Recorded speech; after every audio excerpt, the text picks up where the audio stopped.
Alat strategi terakhir yang akan dibahas itu adalah IE Matrix. Di IE Matrix, singkatan dari Internal External Matrix. Nah, di Internal External Matrix ini hampir mirip sama BCG. Tapi kalau BCG kan matriksnya ada 4 ya si kuadrannya. Nah, kalau Internal External Matrix ini ada 9. Jadi hampir sama BCG kecuali untuk bisa mengerjakan internal external matrix kita membutuhkan informasi lebih banyak mengenai divisi tersebut. Terus yang kedua, implikasi strateginya di setiap matriks itu berbeda sama BCG matrix. Kalau BCG kan ada divestitur, ada retrenchment gitu ya. Ada product diversification. Nah, kalau untuk di internal external matrix nanti berbeda ya. Oke. Agar lebih mudah, kita langsung masuk untuk internal external matrix, kita langsung masuk ke contoh ya. Seperti judulnya, internal external matrix. Yang pertama kita berangkatnya dari SWOT PT Gajah Tunggal, internal dulu dan eksternalnya. Internalnya masuk ke SW, eksternalnya OT ya. Apa saja strength-nya? Sama dengan SWOT matrix yang sudah dibuat di sini. Nih ya. Tinggal dipindahin ke sini. Strength-nya standar mutu tinggi, sampai produsen ban terbesar di Indonesia, weakness-nya ada 4, opportunity-nya 4, dan threat-nya 4. Nah, gimana sih cara untuk pembobotan? Kita lihat di sini ya. Nanti kalian juga bisa buka modul yang sudah dibagikan kepada kalian. Gimana sih cara untuk menghitung untuk menghitung bobot dan rating. Kita lihat di sini. Kita mulai dari internal dulu. Pertama, kita harus hitung dulu bobotnya. Lihat deh, strength plus weaknesses kalau dijumlahkan, ini totalnya harus 1. Di sini 1. Ya, jangan strength 1 weaknesses 1, enggak. Strength tambah weaknesses itu 1. Sama dengan yang eksternal, opportunity sama threat itu juga 1. Ya, jadi bobot itu ditotalkan internalnya 1, eksternalnya 1. Terus gimana sih cara untuk memberikan bobot? Nah, kita harus melihat bobot itu dari subkomponen yang dinilai penting. Semakin penting, maka bobotnya itu akan mendekati 1. Seperti contohnya, turunnya penjualan serta ROA dan ROA yang negatif. Ini kan penting buat perusahaan ya, penjualan itu. Maka bobotnya besar, 0,2. Yang nggak penting contohnya apa? Standar mutu produk tinggi. Bukan nggak penting ya, penting juga. Tapi apabila dibandingkan sama kompetitornya, kompetitor dari PT Gajah Tunggal juga standar mutu produknya tinggi. Sehingga strength-nya ini tidak akan membuat Gajah Tunggal sangat unggul apabila dibandingkan sama kompetitornya. Karena kompetitornya juga standar mutu produknya tinggi. Gitu. Kayak itu bobot ya. Jangan lupa bobot itu nilainya adalah 1. Strength sama weaknesses-nya.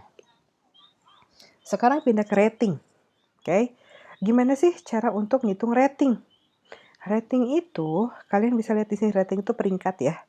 Angka peringkat untuk setiap subkomponen terdiri dari 1 sampai 4. Peringkat 3 sama 4 diberikan kepada strength, sedangkan 1 atau 2 berikan kepada kelemahan. Jadi makin kuat, maka dia ratingnya 4. Kalau strength-nya tidak terlalu kuat, itu jangan diberikan 4. Sorry, ini salah ya. Dia nggak boleh 1, kan 3 sama 4. Oke. Nah, weakness-nya gimana? Weakness itu cuma 1 dan 2. Ya, jadi di sini kalau dia lemah sekali, maka ditulis 1. Ya, tapi kalau misalnya ini ROE-nya negatif versus 1 nih. Tapi kalau misalnya kelemahannya tidak terlalu mengganggu perusahaan atau masih bisa ditanggulangi, kita tulis weaknesses-nya 2. Jadi kalau lemah banget 1, kalau masih bisa ditanggulangi 2. Jadi makin ke 1 makin jelek, makin ke 4 makin kuat gitu ya. Yang terakhir adalah kalian kalikan bobot kali rating itu sama dengan skor. Misal 0,08 dikalikan 4 berapa? 0,32 gitu ya. Lalu dijumlahkan, maka dari internal faktor kalian bisa tahu nilainya adalah 2,43. Oke, itu baru internal. Eksternal gimana? Sama eksternal juga. Eksternal kita beri bobot dulu. Rule of thumb-nya atau ketentuannya sama. Semakin penting, maka dia akan mendekati 1. Ya, bobot mendekati 1 diberikan untuk subkomponen yang dinilai penting. Tapi kalau tidak penting atau dinilai kurang penting, maka dikasih 0. Terus peringkatnya gimana, Bu? Nah, si peringkat ini agak berbeda nih sama peringkat yang internal. Kalau rating di eksternal, peringkat 1 artinya kemampuan perusahaan dalam merespon faktor eksternal buruk. Jadi dia ada faktor eksternal dan nggak bisa ngerespon, itu dikasih 1. Semakin dia bagus dalam merespon faktor eksternalnya, maka dia akan diberikan peringkat 4. Contohnya gimana? Tingginya kebutuhan transportasi masyarakat Indonesia. Oh, ternyata produksinya PT Gajah Tunggal bisa mengatasi kebutuhan transportasi masyarakat Indonesia karena bisa dikasih ratingnya 4. Terus misalnya ada nih threat atau ancaman serbuan produk Cina, di mana kita tahu produk Cina itu lebih murah dan kadang kualitasnya bisa sama dengan produk yang di Indonesia, tapi di Indonesia lebih mahal gitu ya. Dikasih ratingnya 2. Kita lihat di sini kalau 2 apa? Oh, peringkat 2 artinya kemampuan perusahaan dalam merespon faktor eksternal itu ada di rata-rata. Berarti belum begitu bagus gitu ya. Oke. Ini PT Gajah Tunggal lumayan nih, udah di atas rata-rata dan ke atas, nggak ada yang buruk. Jadi ratingnya 4, 3, 2. Sama halnya dengan internal, kita kalikan untuk mendapatkan skor, kita kalikan bobot dikalikan rating, maka akan dapat skor. Jadi kita bisa lihat di sini internal skornya 2,43, eksternal skornya 3,3. Pertanyaannya, ada di posisi manakah Gajah Tunggal kalau kita pakai matriksnya? Nah, ini kalian bisa kelihatan jelas nggak? Coba ya, saya zoom dulu. Nah, di sini bisa kelihatan 2,43 internal.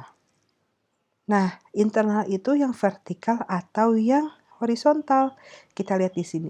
The IV total weighted score. Berarti IV itu adalah yang horizontal. Eksternalnya adalah yang vertikal. Saya ulang ya. Internalnya adalah yang horizontal, vertikalnya adalah yang eksternal. Oke, kita lihat dulu. Internalnya 2,43. Ini 3 sampai 4, ini 2 sampai 2,99, ini 1 sampai 1,99. Berarti kita mulai internal horizontal dulu ya. 2,43 berarti ada di average. Benar nggak? Di sini ya. Oke, sekarang kita cari titik perpotongannya. Eksternalnya katanya ada di mana? 3,3. 3,3 berarti strong ya, karena 3 sampai 4 ada di strong. Oke, berarti di sini. Perpotongan ini, yang ini yang vertikal dan yang horizontal itu di sini adanya di kuadran 2. Ya, jadi horizontalnya ada di sini kan? Vertikalnya ada di sini. Perpotongannya ada di 2. Ini ya. Seret horizontal, vertikalnya ada di strong. Gitu. Jadi ada di 2. Oleh karena itu, karena dia ada di kuadran 2, dia harus bagaimana? Nih, di sini disebutnya kalau ada di kuadran 2, dia akan bareng sama 1 dan 4. Strateginya adalah grow and build. Artinya, posisinya tumbuh dan berkembang, sehingga pilihan strategi pada kuadran ini adalah jenis strategi integrasi dan strategi intensif. Nanti kalian bisa baca integrasi itu yang kayak gimana, intensif itu yang kayak gimana, itu akan dijelaskan di minggu depan. Tapi kalian juga bisa baca, sudah dijelaskan di sini. Di dalam,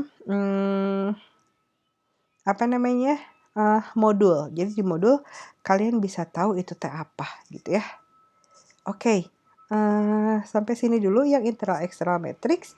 Nanti ketika ada pertanyaan untuk masing-masing alat strategi, kita bisa diskusi lagi di online meeting kita. Ya, terima kasih. Wassalamualaikum warahmatullahi wabarakatuh.